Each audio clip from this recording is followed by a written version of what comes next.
Hi guys, நம்ம greetings card தயாரிக்க போகிறோம். 9 x 9 சென்டிமீட்டரில் ஒரு A4 ஷீட் கட் பண்ணி வச்சுக்கணும். 8 x 8 சென்டிமீட்டரு, நெக்ஸ்ட்டு 7 x 7 சென்டிமீட்டரில் நம்ம எடுத்து வச்சுக்கணும்.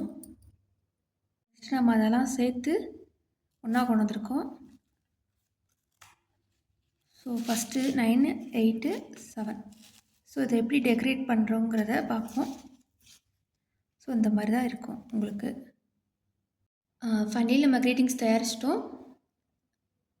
என்னென்னு பார்க்கலாமா? ஸோ லவ் அப்படின்னு சொல்லிட்டு சின்னது தான். மற்ற வீடியோஸோட இது ரொம்ப சிம்பிளாக தான் இருக்கும். 8, 9, 8, 7. ஸோ இதை படி மாதிரி வச்சுட்டு நம்ம வேறு நேமு எதுனாலும் வச்சுக்கலாம்.